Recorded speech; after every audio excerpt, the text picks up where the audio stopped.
All right, here's the facts. In a road game 7 situation, the Pacers had one of the greatest shooting halves in the history of the NBA. Balanced attack. Indiana ended up shooting over 67% for the game. That is the highest field goal percentage for a playoff game in NBA history. Adding to New York's woes, Knicks star Jalen Brunson left the game with a broken left hand. They were so banged up. Here's Tibbs and Brunson on the season as a whole. As a coach, you always measure, okay, what does the group have, and are we getting everything out of the group? And the only thing you could ask for is everyone puts forth their best effort. And we got that all year from these guys. What goes along with that is peace of mind and knowing that you did your best. And so that's all you could ask for. And a lot of teams, I think, would have folded. They didn't. Like, we took the hit with Mitch, and then, and you add in Julius and OG, your starting front line, and then Bogey goes out. So that and it was hit after hit, but these guys never folded. They kept fighting, and so that's all you could ask for. I love the fact of how we fought night in and night out, and I love this group of guys that we have, and just like I said before, our mindset as a group was strong. Some nights when we may have not had what people thought was a team capable of winning, our mindset pushes over that hump. Did we win the championship? Did we get close? So, no. That's my mindset. That's just how it is. Here he is, the enforcer. How we doing, Big Perk? Great to see you. I have some congratulations coming to you in a little bit. You just sit tight for that. But Perk, did the Knicks deserve a pass because of injuries?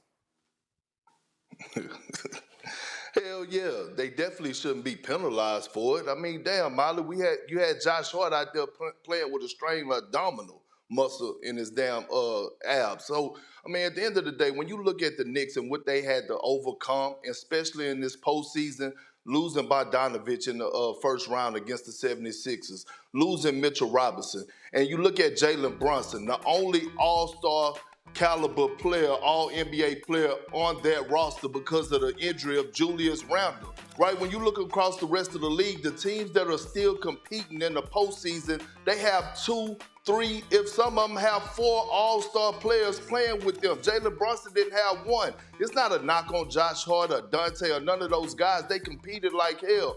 But when OG Anunoby went out, you're talking about the ultimate 3-and-D guy. Look at their record with him in the starting lineup. Then all of a sudden, Josh Hart get hurt in Game 6.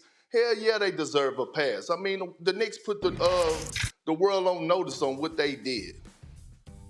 I agree. Hey, Big Perk, would you like some Limburger? Would you like Brie? Would you like Gouda? Because I'm trying to get what type of cheese you want with that wine. Because I don't have no sympathy for you. Because you remember that injuries are a part of it. And sometimes it's a war of attrition. No, because Jalen Brunson just said that there are times people didn't think because of the injury they had the team to win, but it was their mindset. When Jalen Brunson broke his hand, they were still down like, 16, 18 points? You cannot allow a team to shoot with...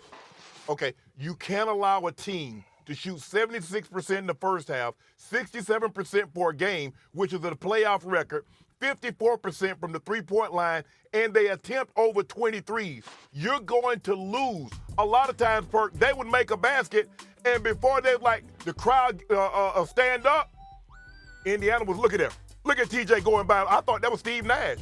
I thought that 23 right there, he pulled it up like Michael Jordan. Look at Miles Turner. He shooting like Kevin Durant. Look at Hallie. That's Steph Curry. So at what point in time do you say, you know what? How about we stop them from laying the ball up? Nah, they don't deserve no break because Joel Embiid was hurt, and there are a lot of other teams that are hurt. So guess what? You went to the second round, and guess what, Perk? They home now. In Naptown, we in the building, baby. We in the building, baby. Shannon, first of all, you know this better than anybody. You talking about look at those clips. Look who was on the other side playing defense. And I don't want to get into this and start knocking anybody, but they showed Precious Achiuwa, They showed Deuce McBride, and look, Deuce McBride has been balling. But at the end of the day, come on, man. Like, Josh Hart and OG Anunoby shouldn't have even been on the floor. Hell, I could have beat OG Anunoby in a race today.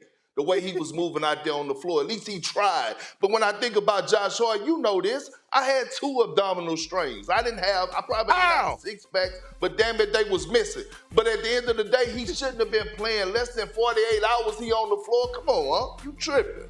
Perk is absolutely right, and you know it. You just rubbing it in, Shay, because that's what you do, because you are petty, and you are a sore loser and a sore winner. I mean, you do it all. I'm a no sore question winner. about it. Yeah, that's fine. That's fine. I'm gonna get you. But here's the deal, y'all.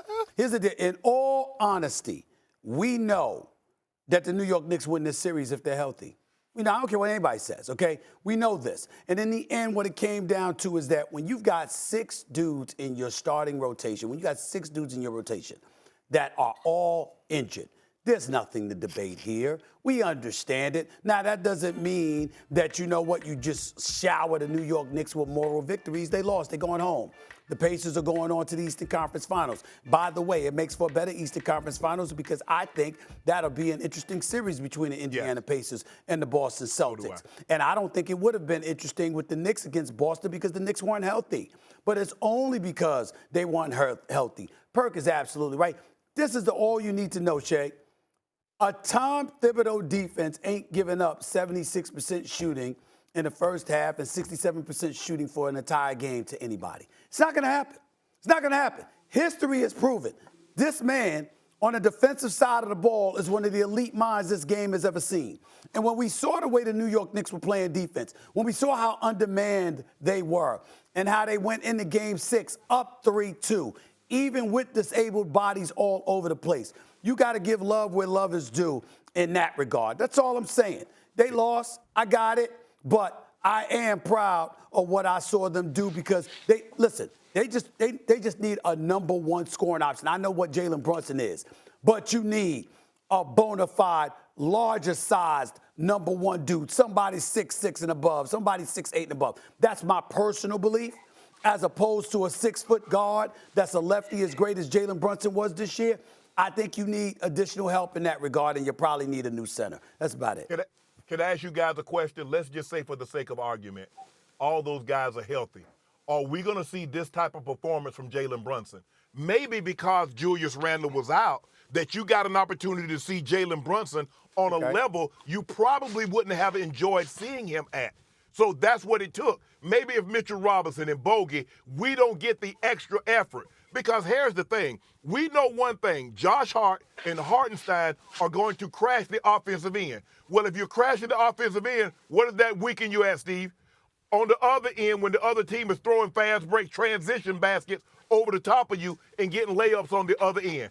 Perk, I'm sorry. I know you had the Knicks, and I saw you at the game. You all hugged up with Fat Joe. But guess what? If you want to go to nap time with me, go to Country Kitchen, get some good oxtail, some neck bones, some mac and cheese, let your boy know, and I'll hook you up. But you ain't going back to the Garden this year unless it's for a comedy show or Meg Thee Stallion performing. Nah. Well, first of all, I wasn't with Fat Joe. I was with Tracy Morgan, okay? Get that together. Get that fact together right first. Second of all, let me say this about Jalen Brunson. See, Shannon, this is where I got to educate you time and time again, right? When you talk about, did we know Jalen Brunson was going to rise to the occasion and be spectacular in the playoffs? Hell yeah, we knew. He's been the best player in the Eastern Conference since the All-Star break, since Julius Randle went out. On top of that, we saw flashes of it when he was down in Dallas with Luka, when he was the second option. The last time Luka went to the Western Conference Finals outside of this year, okay? He had Jalen Brunson on the side of him. Here's the thing about Jalen Brunson. Again, I'm going to repeat. Stephen A., I agree with you to this point. He does need another person alongside of him that's going to go get buckets. You need another all-star caliber player. That's what I said at the opening. When you look around the league, Minnesota, how many do they have? They have 2, possibly 3. Okay, when you look at the Pacers, they have 3 all-star caliber players. Tyrese Halliburton, Pascal Siakam, Miles Turner. When you look at the Celtics, they have about 4 all-star caliber players, right? So when you trying to make a legitimate push, you need another all-star alongside of you. Rick Carlisle did a hell of a job. He did what Nick Nurse should have done. He said, you know what, Jalen Brunson, you're not going to beat me. He made an adjustment where they damn near was playing a boxing one full court. I mean, Miles Turner did an excellent job of shadowing. And they said, we're going to make you play in the crowd. We're going to get the ball out of your hands, and we're going to make somebody else beat us. And the Knicks couldn't pull it off.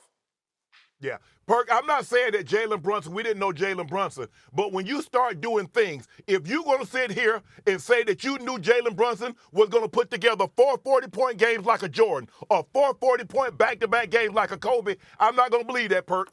I don't believe you believe that deep down inside that you know Jalen Brunson had that in him. Because when you start comparing people to Kobe and Jordan, nah, bro. I'm not saying Jalen Brunson isn't great. But to do what he was doing, I don't believe he does that with Julius Randle because I'm not so sure that he's going to still be able to get the volume of shots that he gets with Julius Randle and all those other guys in the lineup. Well, Shannon, let me throw this at you. Hold on, Perk. Hold on, Perk. Let me throw this at you, Shannon. Yeah. Fair enough. What about this stat? Do you know that the Knicks' 3 best players, Jalen Brunson, Julius Randle, OG Anunoby, only played 12 games together this year? In those games, they were 11-1.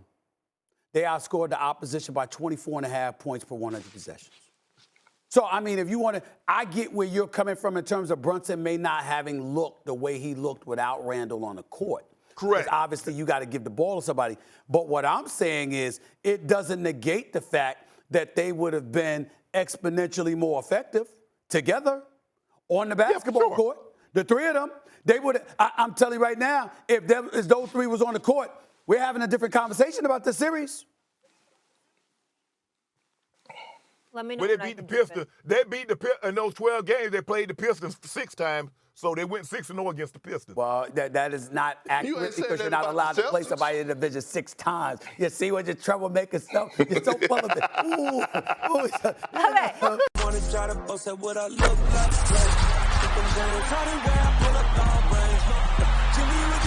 I'm on fire. It's NBA over here.